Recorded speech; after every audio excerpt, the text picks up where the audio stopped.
April 24th at, what is that? April 22nd, okay, yeah, close. At 6:01. Dana, could you take roll, please? Councilmember White. Here. Councilmember Cook. Here. Councilmember Fairley. Here. Councilmember Osborne. Here. Councilmember Thomas. Here. Make a motion to approve the agenda. Second. Got a motion and a second. All those in favor? Aye. Motion passes. Okay, we have a presentation. No presentations, we have discussion. Vendor consulting.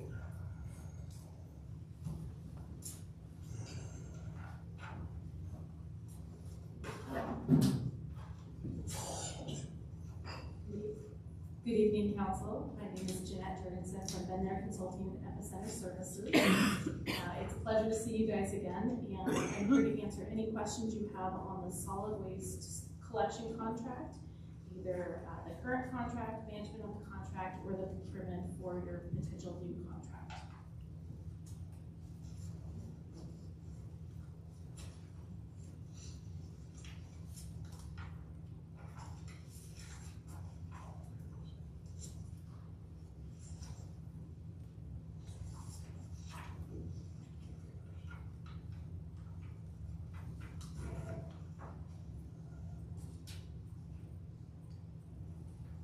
Yes, Councilman.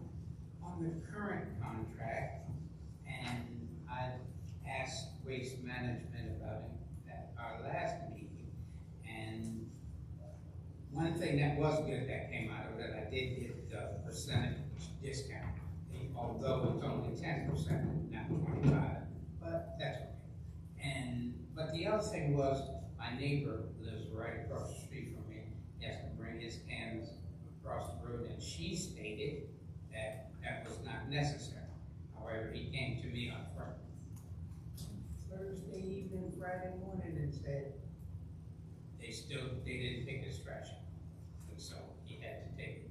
I don't know where he did that, but I know this, he brought it back across the street, so I don't know. Councilman, I'm so sorry to hear that happen.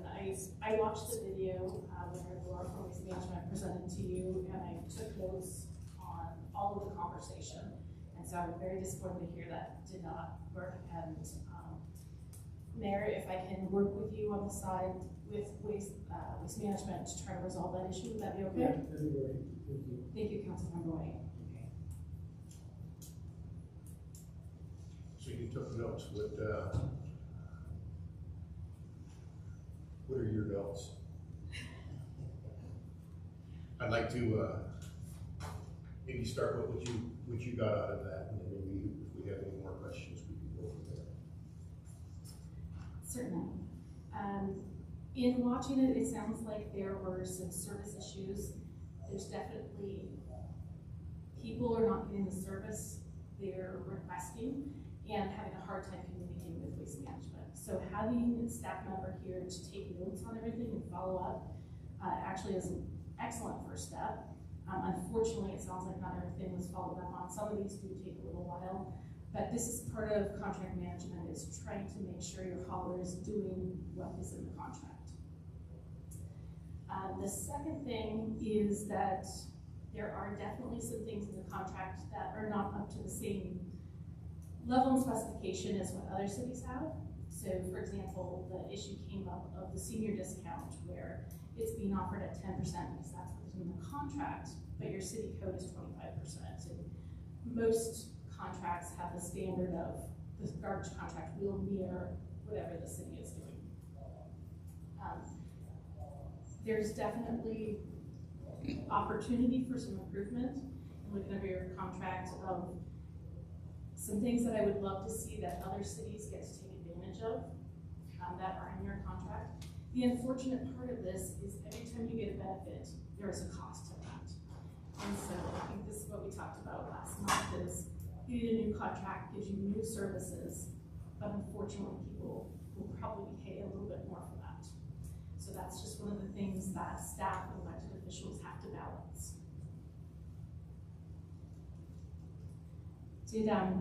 Please tell me there wasn't garbage sitting out after service day last week. There wasn't as much, but there was, Still a little? yeah. But I mean, we had a real windy day, and I can't truthfully say it came from the garbage cans, because I do have a neighbor that has a tendency to overfill the cans, and so I can't blame it on him this time. But That's fair. But, yeah, I know how frustrating that is. Do a lot of litter collection with my kids in the street. One thing that I brought away from the meeting is there was a specific question about the mutual extension of the current contract. And it did not sound, and I apologize, I was listening to the recording and so it cut out a little bit. But from what I heard, it didn't sound like there was a straightforward answer of your contract rates would just go up by CPI and King County disposal if you extended your contract. And so that would be one thing that I think, if the council is interested in extending that contract with waste management, we want to get a solid answer on. Because if they're, most of the time in circumstances like this, if you're going to mutually extend, the hauler would come back and say, this is our cost of service, so this is how much it would go up to have the same service level, and if you want to add anything, then it would go up that much more. So at that point, it's kind of, why don't we go out to a procurement process, write a contract that is exactly what our community wants, and see competitive pricing from everyone. There's always a risk. They We also, don't know who. they also said if you wanted to extend it, they'd have to do it pretty quickly. The second June, I think, is when you have to have that. The request to extend it. It's, you need to let waste management know 180 days prior. In your contract, it's 26. But the bigger thing is if you can't come to a resolution with them on the price of extending the current contract, you'll need to move forward with contract procurement, which usually takes about a year. And then we like to have that finished up about a year and a half before the new contract starts. So we're at this key time right now, excuse me, that we need to figure out what path we're going to take and start moving down that. Yeah, they let us know that it would take about 18 months to get that going, like it's trying. Is there a discount for seniors and senior citizens? I was gonna say recent, in your contract? Most of the contracts that I write, it says that the discount on garbage mirrors whatever the city offers. So if your city code is 25%, then that's what we would have in the contract. One of the things is when we go through the contract with staff, this process takes an extensive period of time, and we go through every element and talk about what are the elements that your community wants, what are the value that you see, because the more discount you provide to seniors, the more everyone else has to pay. So where's the balance that's going to be right for your community? So I talk through that with staff. Because I know a lot of the contractors do.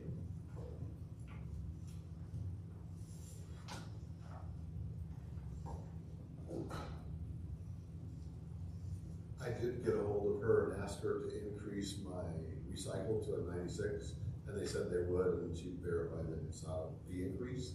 So we'll see if I get that this week.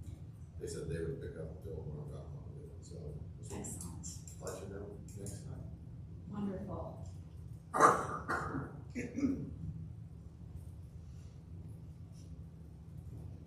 anybody else have any other questions? Well, I guess then we need to decide which way we want to go. If we want to go after an extension, or do we want to probe that a little and see, or do we just want to put it out for bid?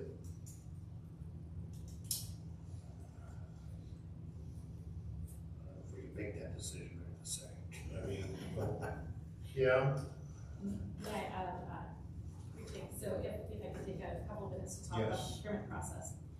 Most cities use a request for proposal process where they value the rates at about 60% and the other skills like customer service and contract compliance at 40%.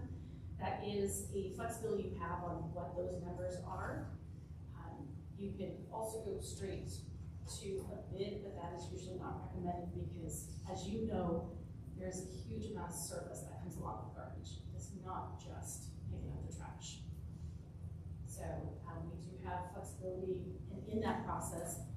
The incumbent usually has an advantage, but it allows for the best balance of getting those rates and then also evaluating the haulers at that point. Didn't you say you were gonna work with the mayor and kind of, that language, because that they didn't answer that question, will the rate continue? They were kind of evasive of that. Is that something that I understood you were gonna try to help get that answer? We can definitely do that when we can definitely sit down with waste management if council would like to do that and try to, we'll put a timeline on it of what is the rate that I would like to continue the current contract. If there is any specific direction about adjustments to that contract for the next 2 years outside of what your current contract is, we'll need to know that so that they can look at the pricing for that as well. So I think that would be important. Right. You know, I don't think it'll change my decision. yeah. Probably won't change mine And I agree with you, Bill. either. Mr. Mayor? Thank you. If we, Not offering the mic. if we, talk to them about doing an extension, are we going to be able to negotiate some of the value-added things that you and I talked about that are in other cities' contracts, or are we limited to the same contract? That is a great question. So the fastest and cheapest way is to keep the contract status quo. If we want to add any additional things, that does require time on waste management's side to research what that cost impact would be and how it's put across the rates. So the more things we add, the longer period of time we need to give them in fairness to get rates back to us. And they're not as comparable to the current rates. I have some spreadsheets that we can move to see if these are comparable. But the quickest, easiest, cheapest is to keep it status quo. And if we do the addition, you'll need to push that process out. And then council will have to make a pretty quick decision if you want to accept those rates. And if not, we will immediately start the new procurement. Or we'll start the procurement process. Thank you, Mayor. Do you do the RFQ, or is that, who does that? So, yeah, so my companies, we offer everything from solid waste contract management to on-call technical assistance to the procurement process. So I would be there every step of the way, meeting with staff, going through all these decisions, writing the contract, helping you write the RFP, evaluating, just taking you through every single step of that process. Thank you. Thank you. No further questions? Okay. Thank you very much. Are we working on the extension? Is that, I think that's the plan is, okay, we'll see where we'll come back with the extension and then make our decision from there.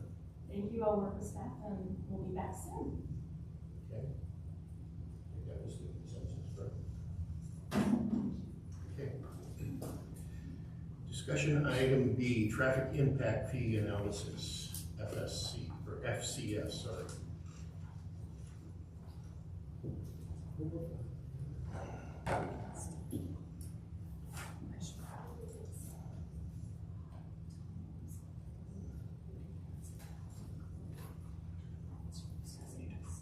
Mic stand.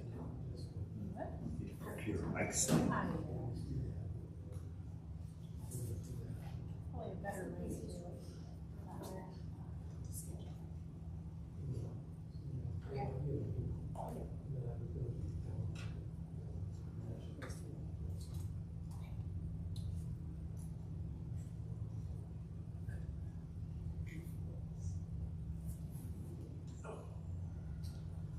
HDMI cable is in.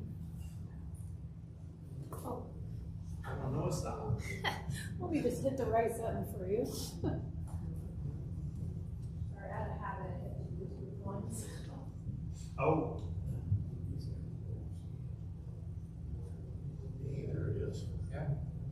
Oh, first.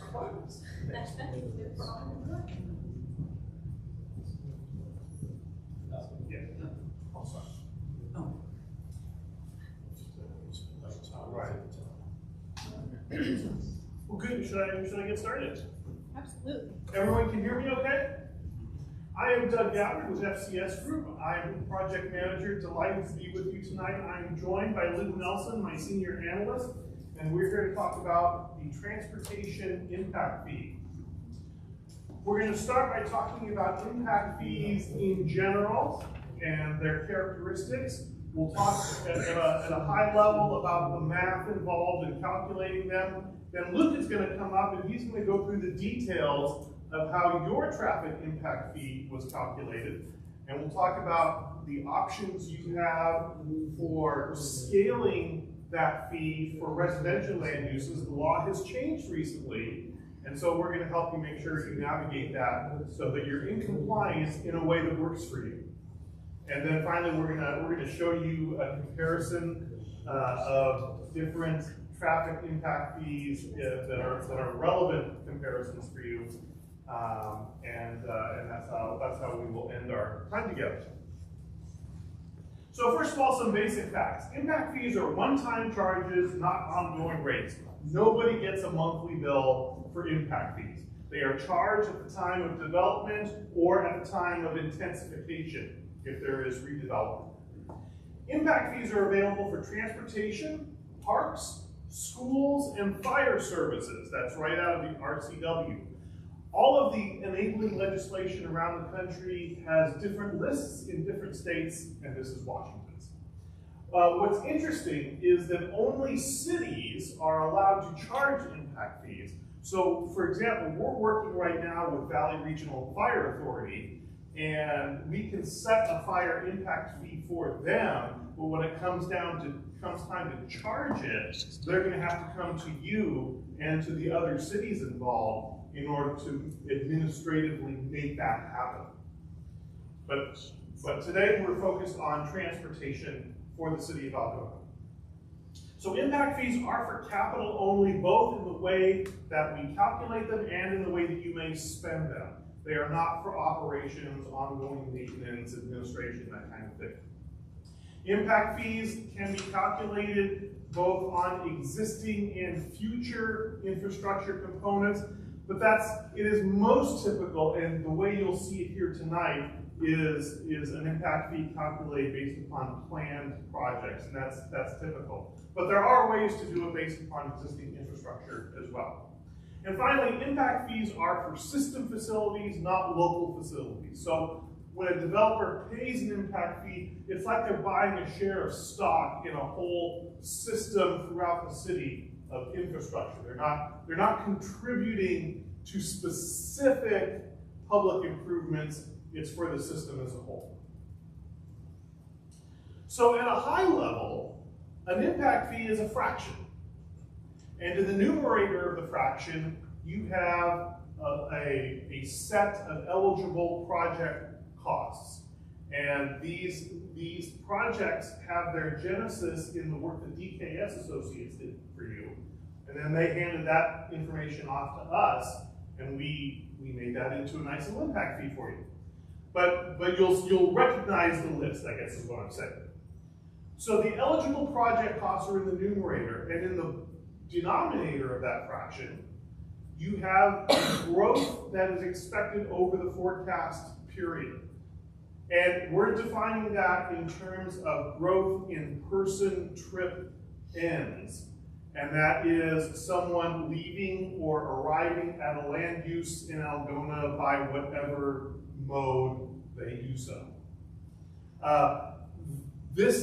This kind of analysis usually starts in the realm of vehicle trips, which is how DKS did it. You may have heard them refer to vehicle trips. But because your project list includes bike ped projects, it was important to create a nexus by converting those vehicle trips into person trips, which was just a simple linear transformation, no big deal. So you have the two elements of the fraction, you divide that out, and you end up with an impact fee per trip, which is the focal point of the whole calculation. And from there, when you actually go to apply that to individual land uses, the question you are asking is, how many trips does that land use account for? And that's how you know how much to charge. So now we're going to get a little deeper into your math, and for that I invite Luke to come up. Hello, Council.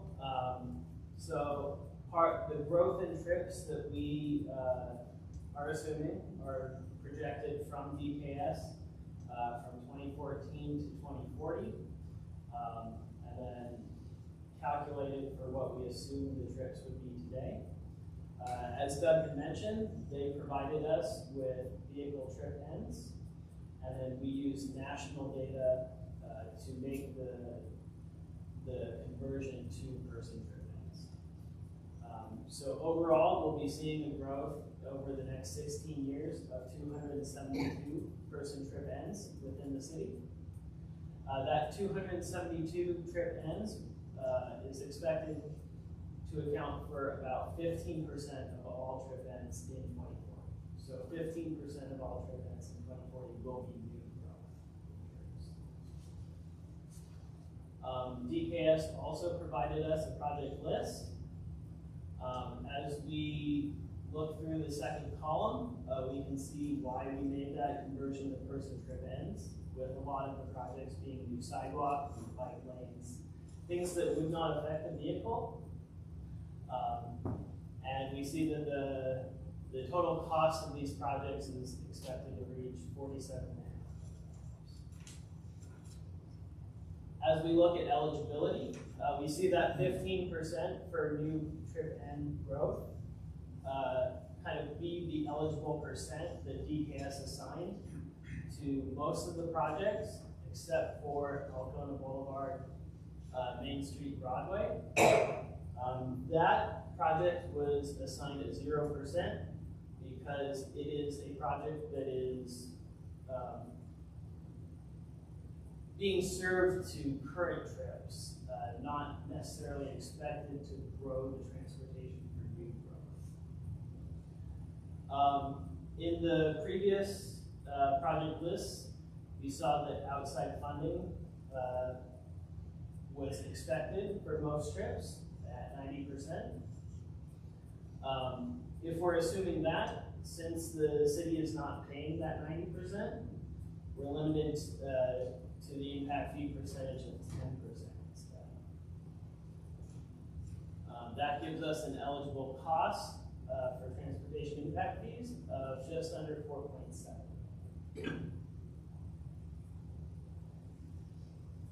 So looking at the calculation again, we see that the numerator of 4.7 million divided across 272 person trip ends gives us a fee per person trip end of $17,179.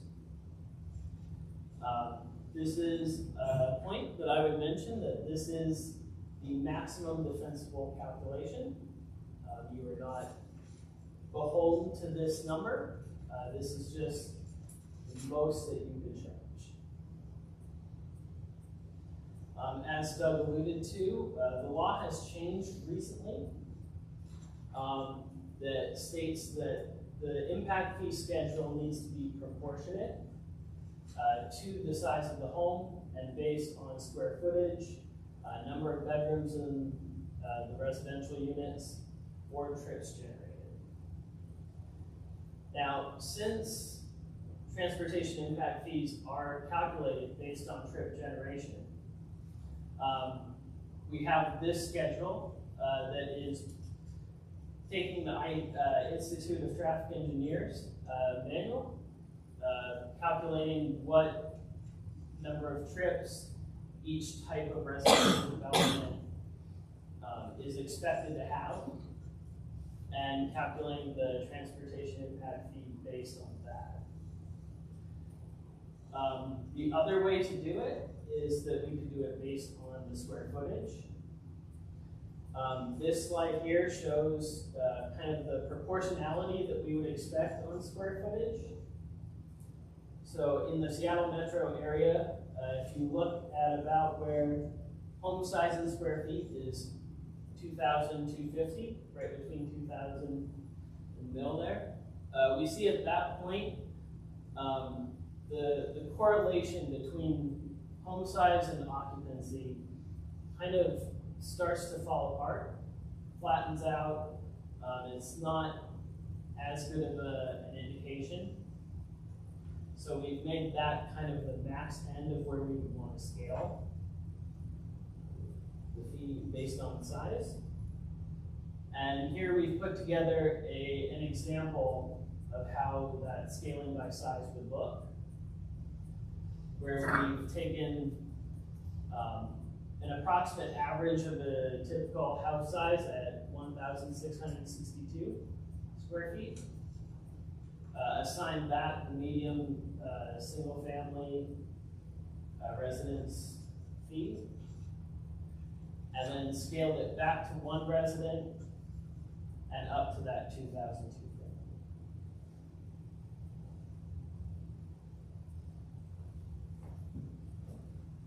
And I would just add to this that the table you're looking at is one possible level of scaling. We could get far more granular and have more tiers.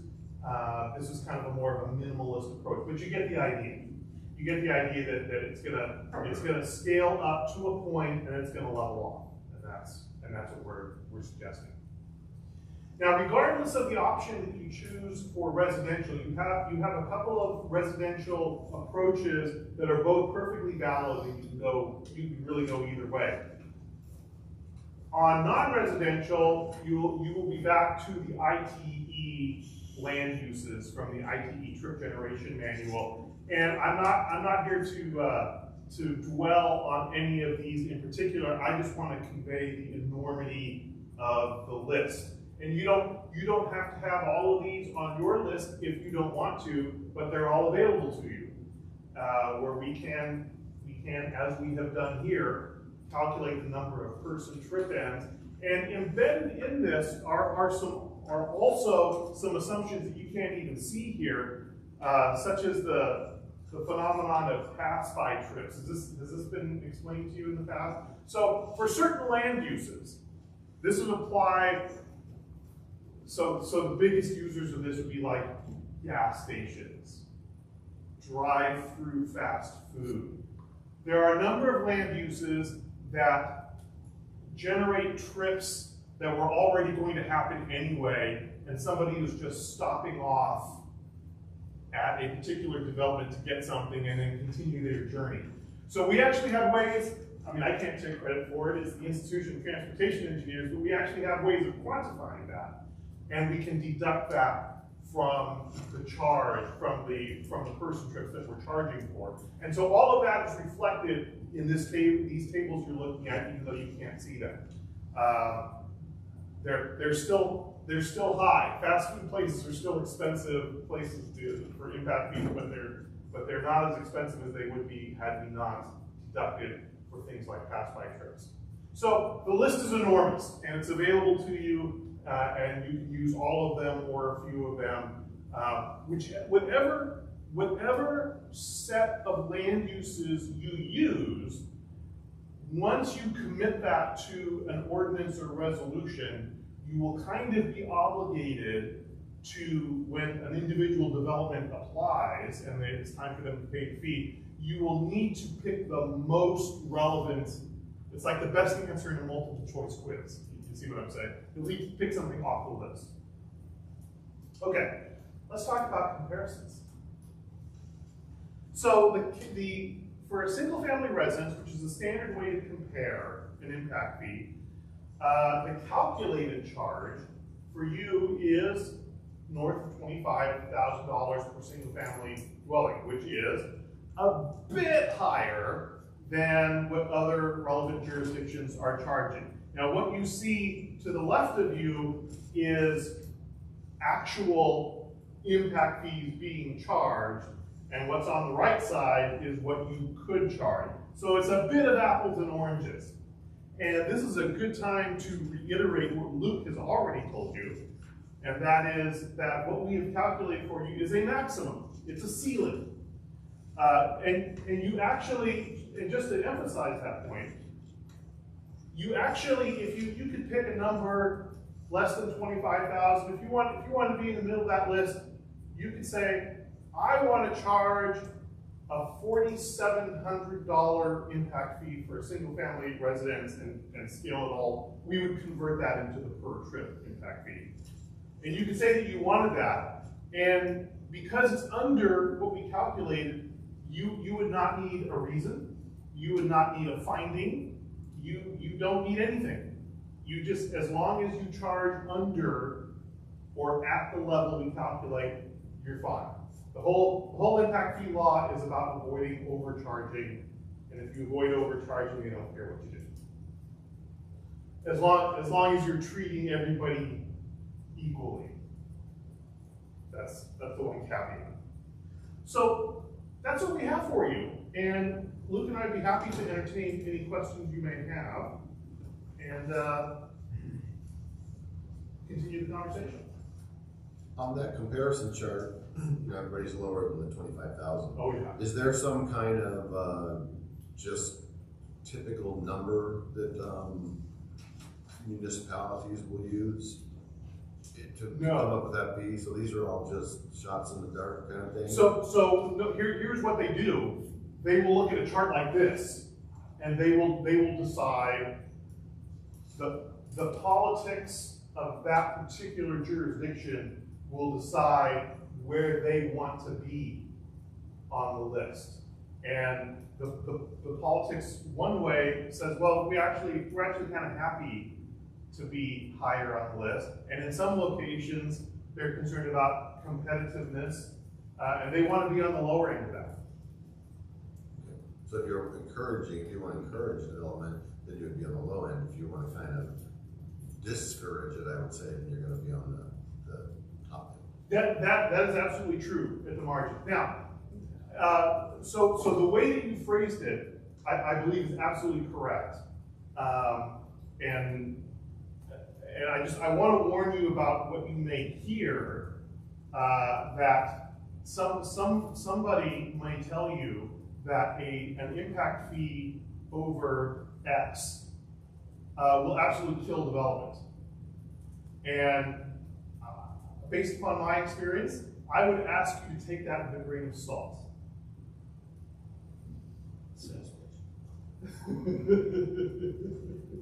The question I have is, you got these numbers here. What are the date frames? You mentioned 2024 to 2040. Is that where you're getting this overall trip, end trip?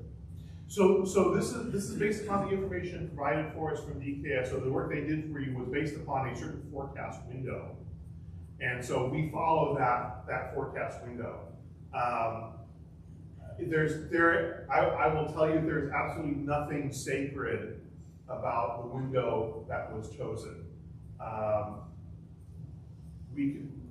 There is no official window that you should be using. We're kind of biased toward longer is usually a longer horizon, and a larger project list is usually better than a shorter horizon and a shorter project list, only to minimize volatility when you go to recalculate your impact fees. Oh, one more question. On your trips generated on the residential, Yeah. side here, it's showing, single family detached housing 25.5. That's your highest number, right? Is that the high end? Is that what we're talking about? So at this moment we're looking now, are you talking about scaling by square feet or by looking at different types of housing? Well, let me rephrase this a little bit. Okay. So we got a short plat or a small development going with 7 or 8 houses. Is that 25,000 per house? Yes. Okay. Yes, it is. Per every residential impact fee is couched in terms of per dwelling unit. Okay. Thank you. That's right. What is our current impact fee? Yeah, I don't believe you charge one, you don't. 0. Oh, so anything is a bonus. So there's nothing in the back. 0. This is a wonderful world that you are dipping your toe into. I got a question if I could. Please. If we had a substantial increase, say we put in an apartment building, there's 300 apartments, do we need to recalculate our impact fee if we add a substantial amount of residences? The short answer is no. Slightly longer answer is, I think what you're getting at, I don't know the difference between up and down. Okay. I think what you're getting at is you're playing out the scenario, what if our growth assumptions were not aggressive enough? And my response to that is that everyone who calculates an impact fee does it at a point in time, and they look to the future as best they can. So unless someone can prove that you absolutely knew better when you did it the first time, which is a very heavy lift, you would not be required to recalculate, although recalculation may make sense. So it's discretionary. Is that? Yeah, you're gonna, but if you add 11 or 1,200 people to the city, isn't your number of trips gonna increase? So your number, yes, that is true. Your number of trips is gonna increase, and if the project list remains the same, which, should it? Probably not. But other things equal, economics class, other things equal, if the number of planned trips goes up, that will force the calculated impact fee downward. Now, if you've already discounted from the maximum level anyway, it may not make any difference. But you're not required to do that calculation every time someone moves into Algona. Am I scratching where folks are itching? Okay.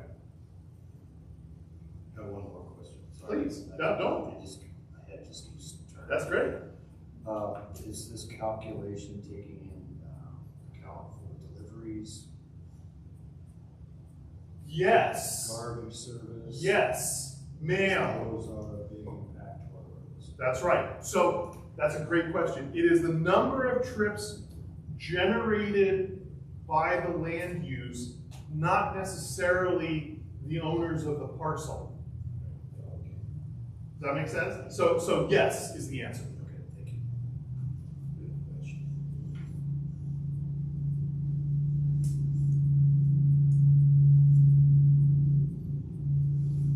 What's our timeline on this?